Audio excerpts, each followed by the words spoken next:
Frontier Town, the saga of the Roaring West.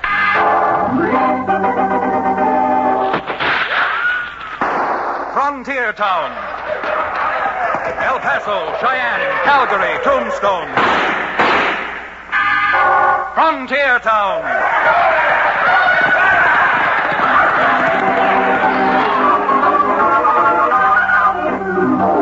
Here is the adventurous story of the early West, the tamed and the untamed. From the Pecos to Powder River, Dodge City to Poker Flat. These are the towns they fought to live in and lived to fight for. Teeming crucibles of pioneer freedom. Frontier Town!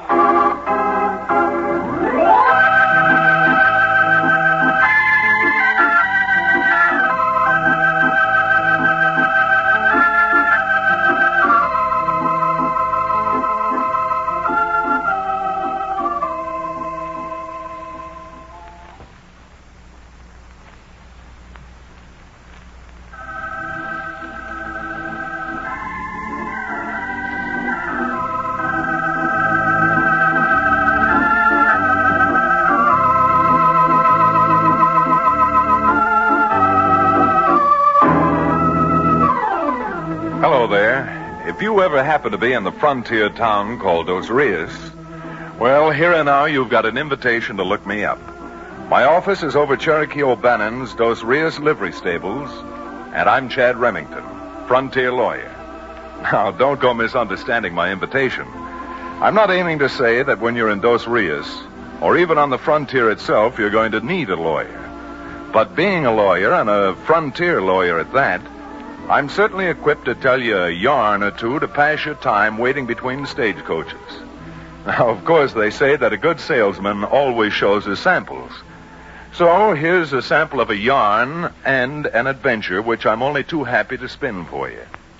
Now, it all started when a brazen and cold-blooded gang of road agents, under the whiplash of a gunslammer known as Pecos Rowley, waited until Wells Fargo had carried a large shipment of gold into town.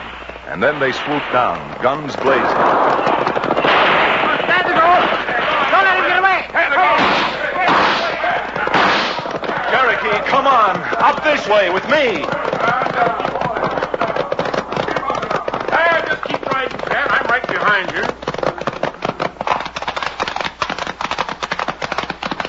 Counselor, I'm not objecting to being in this posse, but I'm not a mountain goat. Where are we going? Back into these hills, Cherokee, until we find them or lose their trail. Now stop jawing and keep that horse moving. Come on.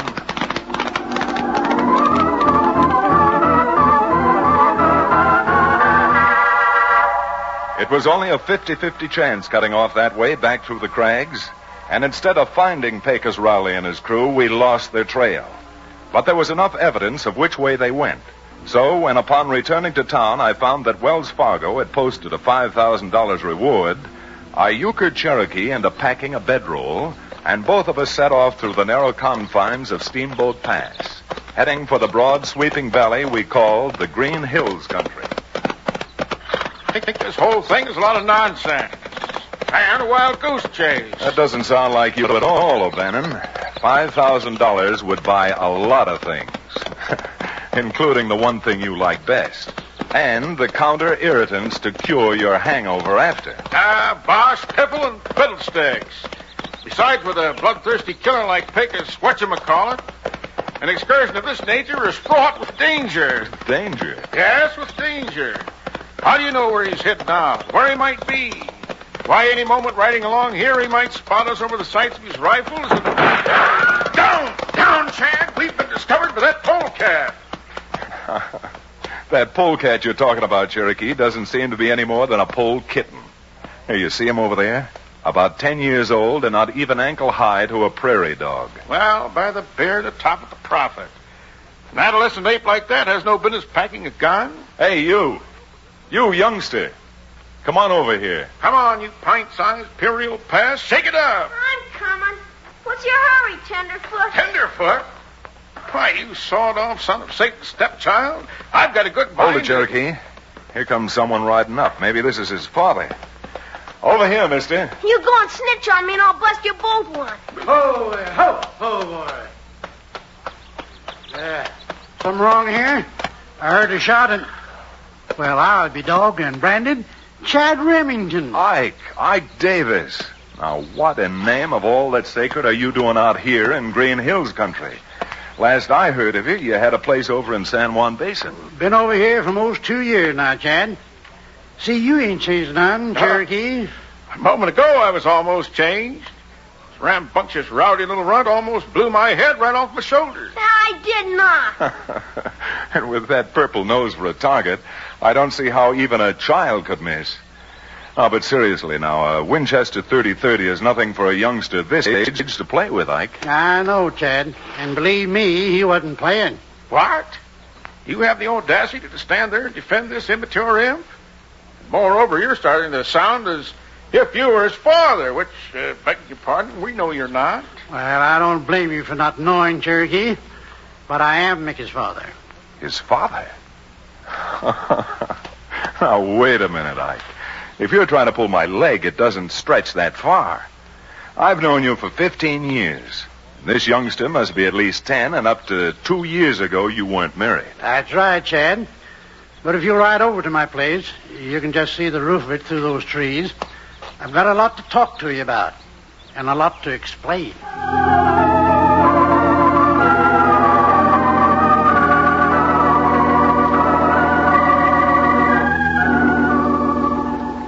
Now, wait a minute, Ike.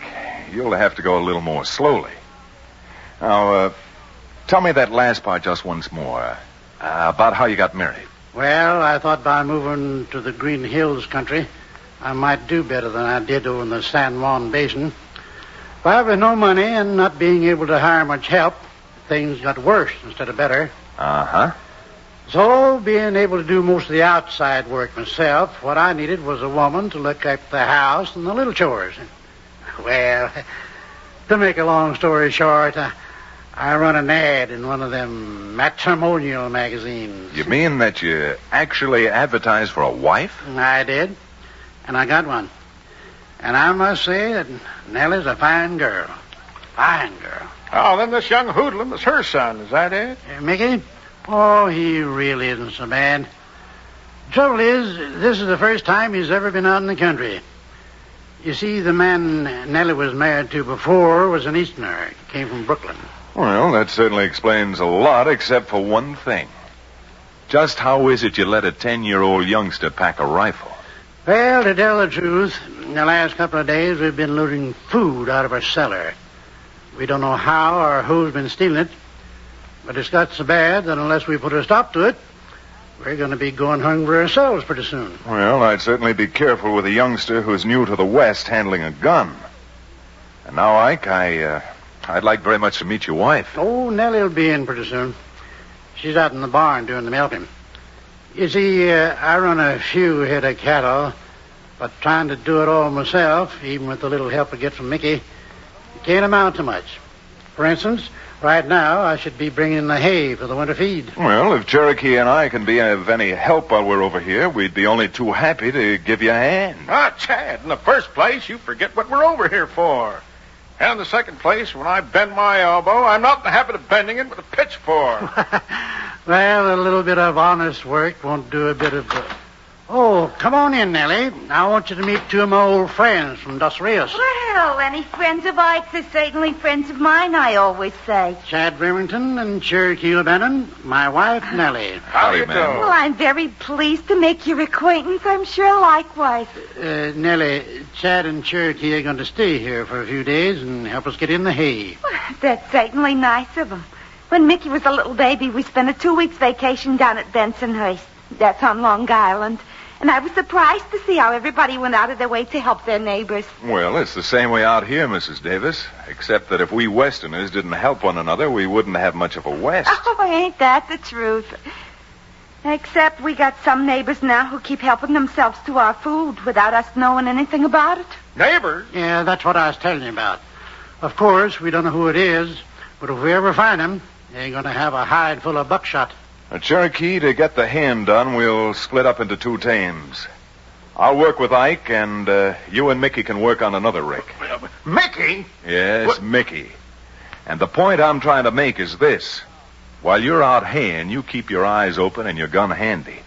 If you can find who's been pilfering the food out of the Davis' cellar, there's the barest chance you may end up $5,000 richer, thanks to Wells Fargo.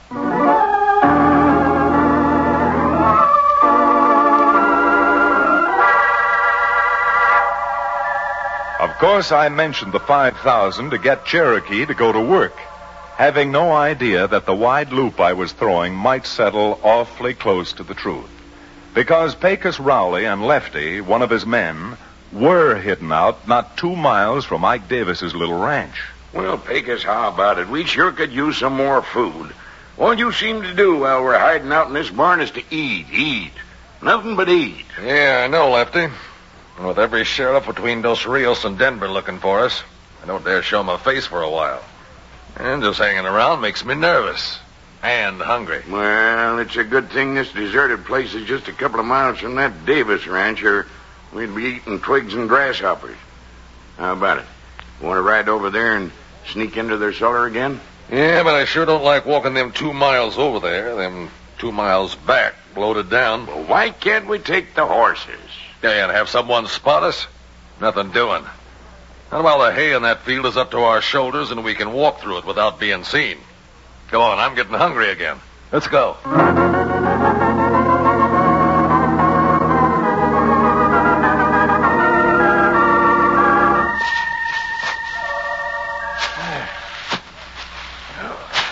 What's the matter, Cherokee? Pitching hay too much for you? Well, no, Mickey, but I just thought that we'd stop now here for a few minutes. I could give you a lesson or two on how to shoot that rifle. Are you kidding?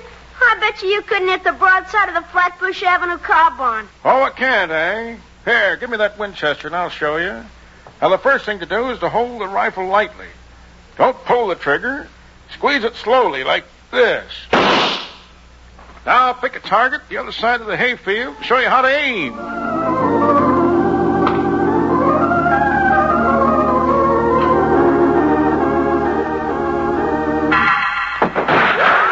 Hey, Lefty, hold it. Who in blazes tossed that shot, Pecos? Hey, you see over there? Huh? Some Jasper with a rifle and a little kid. Pecos, you think they spotted us? Not from where them last 2 shots went, but I'm sure going to find out. Come on.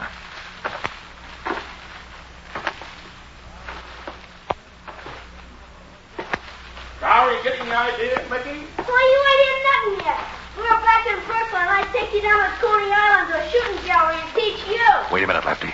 What's going on here, anyhow? If you'd keep your lip buttoned up, maybe we can find out. Cherokee, I'll bet you're afraid of guns. Afraid of guns? Why, listen, my urban urchin.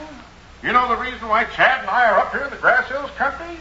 Why, we're up here to capture one of the worst crooks in the entire West, Pecos Rowley. Why, that big mouth, Lefty. Leave that gun alone. Ain't no shooting out here. Because I just got an idea that's going to take care of both of them and give us money to burn. Come on. We're going back to the hideout and start this thing working.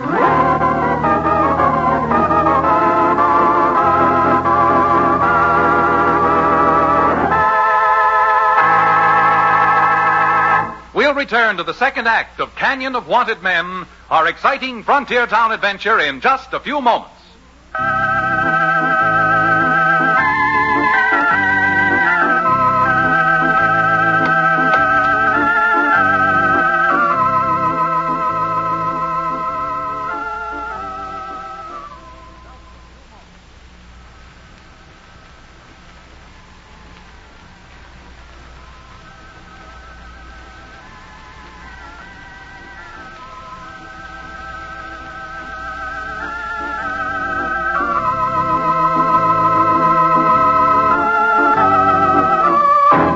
And now, Frontier Town.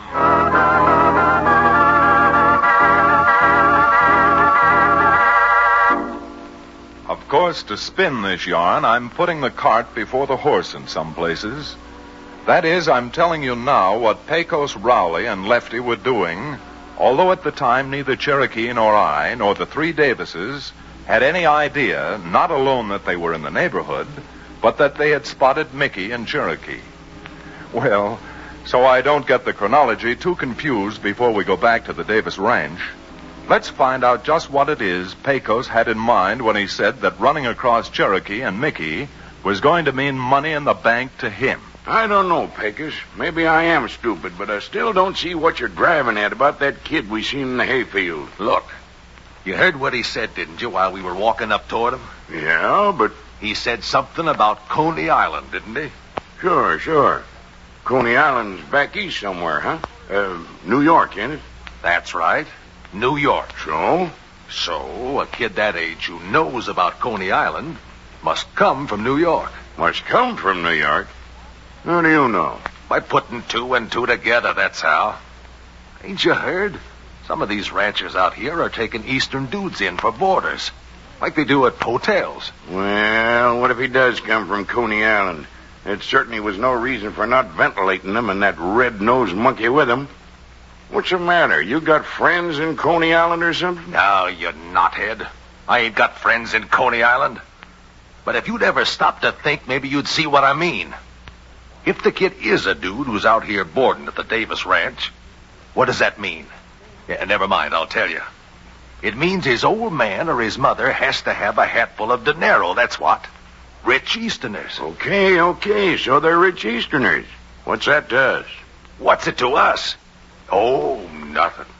Nothing more than $50,000. Don't you see? We go over to the Davis Ranch tonight, sneak into the kid's room and grab him. Yeah? Then we leave a note that tells them if they want to get the kid back, it's going to cost them $50,000 of Uncle Sammy's nice new frog skins. Now do you get it? Say, you got a real good idea there, Pecos. Real good. Only, what happens if they don't pay us the $50,000? Or if they ain't got that much? Then you can do what I stopped you from doing this afternoon. You can get out that gun you're so anxious to use and shoot the brat full of nice little round holes.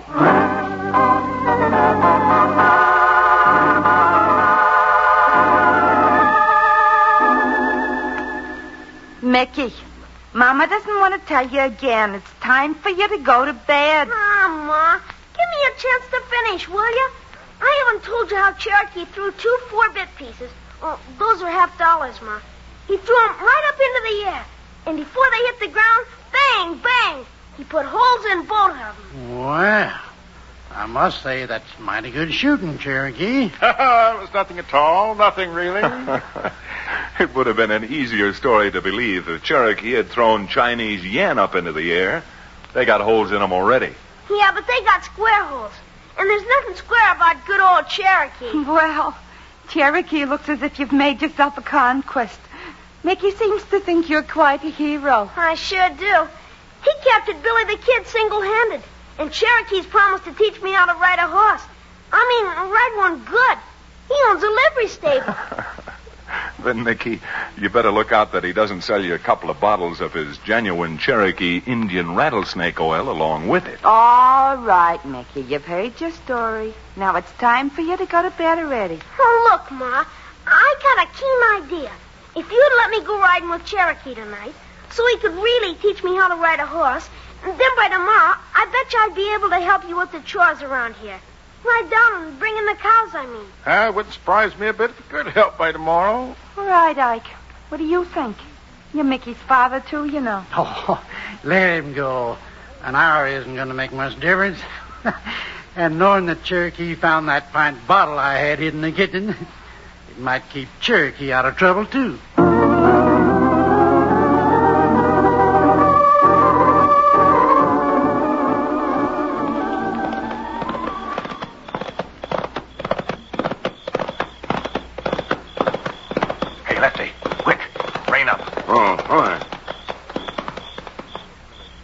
What's up, Pecos? What's the matter? Look, will you?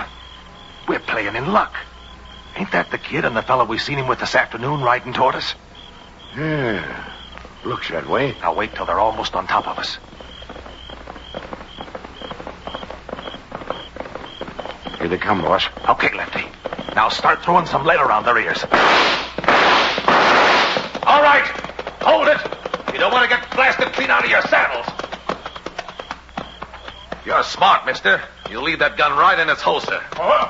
What's going on here? What is this? Oh, nothing. We're just taking you and this kid for a little ride. Go on, you lay a hand on me and I'll slap your ears off. Well, you better do as he says, Mickey. Why don't you do something? I thought you were the guy who captured Billy the Kid. Well, I was. This doesn't happen to be Billy the Kid. You said it. And if you're interested to know just who it is, my name's Pecos Rowley. Uh-oh. Hey, look. Cherokee fainted and fell right off his horse.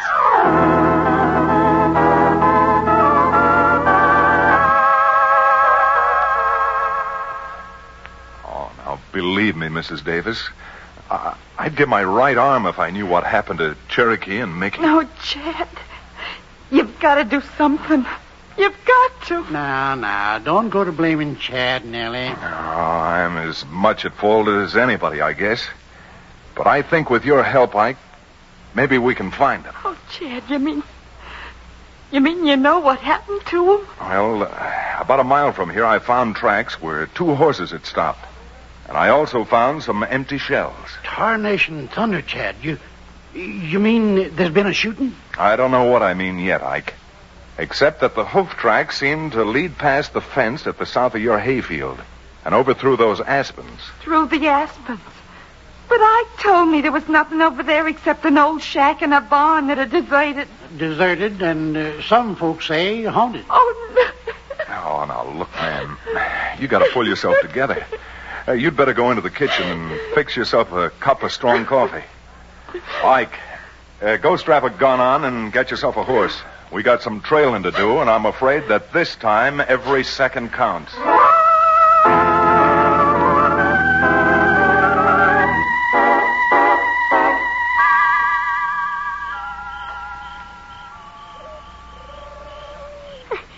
Cherokee, you gotta get us out of here. This barn's spooky. What do you think I am, a magician? I've got so many ropes tied around me now, I feel like a Vienna sausage. Jiminy, Cherokee, what are we gonna do? Well, Mickey, I wished I could give you the answer. Say, have you noticed? The boards in this loft we're standing on are rotten. If we're lucky enough, maybe I can bust them through like this. Cherokee, I think I hear someone coming. All right, come on, Lefty. Bring a lamp so the kid can see to sign that note I wrote for him. Ah, you low-down, good-for-nothing, thieving crook. What are you back for now? I just wrote a note I want this brat to sign so we can collect some money from his mother. Lefty, you climb up to that door. What's that? That's me getting loose, that's what it is. Mickey, look out! Lefty, he's busting through the floorboard.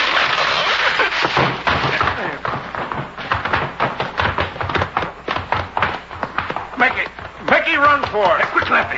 Grab that kid. Let go of me, let go! You let go of me, Oh, you concerned brat. Now I got you.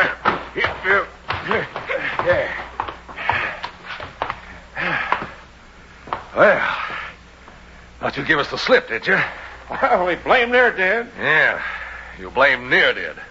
But so you blame near don't do it again, I'm going to put you someplace you'll never get out of. A 6-foot hole. Oh, go on. You wouldn't dare shoot Cherokee. Well, if you've got any ideas on how to stop Mickey, speak up now or forever hold your peace. All right, you. You got any last words? You know, something they can put on your headstone. Why, if I told you all the last words I'd have, I'd be here till a week from next January, you pusillanimous, pasty-faced polecat. All right. That's the last thing you're going to say on this earth. Wait. Chad, look out. They both got guns. They both better use them. Ike, you grab the little one quick. Come on, Pop. I'll help you.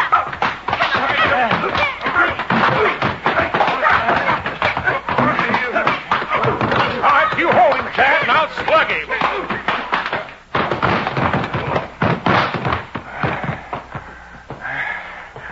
Well, Mickey, and you too, Cherokee. I don't know how you did it, how you found them, but this was good work. This varmint is Pecos Rowley. Yes. Oh! Jiminy Christmas. Cherokee's gone and fainted again.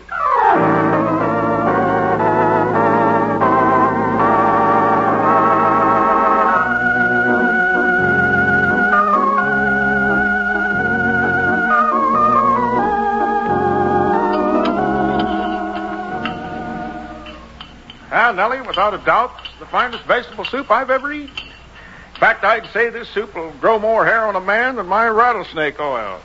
Of course, on the wrong places. Yeah, if you think this is good, Cherokee, you ought to taste the soup Nellie makes called clam chowder. Coney Island clam chowder. But you don't have clams out here. Of oysters. And they're too expensive for folks like us to buy anyways. Yeah. My mom's a swell cook. Well, with Pecos' trial coming up at the end of this week, you'll be getting your share of the Wells Fargo reward money. And that ought to buy you a lot of things that you need. Jumped up John Thomas Chad. No such thing. That reward belongs to you and Cherokee, not me. Oh, maybe not to you, Ike. But Mickey is certainly entitled to his share. Oh, shucks, Chad. I didn't do nothing. Oh, the tickets you didn't. Well, you put that horrible-looking lefty on his gun arm so he couldn't use it. Matter of fact, I think you saved my life. Well, if that's true, Cherokee, maybe you ought to give Mickey your share of the Wells Fargo reward, too. Oh, no, I should say not. I wouldn't hear of it. Nellie, it might prove to be a very good thing for Cherokee. Anytime he gets his hands on money, he throws it away over the nearest bar. Ah, but not this time, Counselor. This time I put my money in the savings bank. Oh, so? And why the change of heart? Well, they gave me a little pocket bank to save my nickels and dimes in. It has a quotation on it. It says, "Giant oaks and little acorns grow." Yes. So, being a man who is interested in any kind of corn that can age an oak, I figure I ought to end up owning a distillery.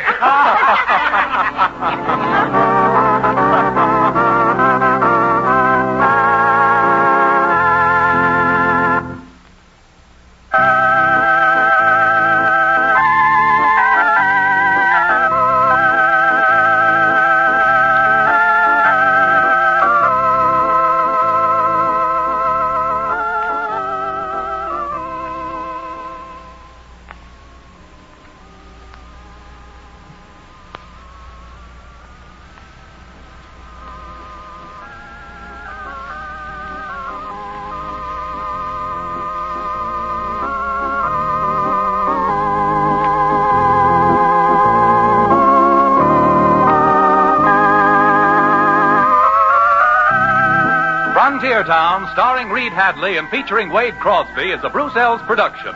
Story and direction by Paul Franklin. Music written and played by Ivan Ditmars. Be sure to be with us again, same time next week, for another fine action-adventure story with your favorite young Western star, Reed Hadley. And now this is Bill Foreman telling you that Frontier Town comes to you from Hollywood.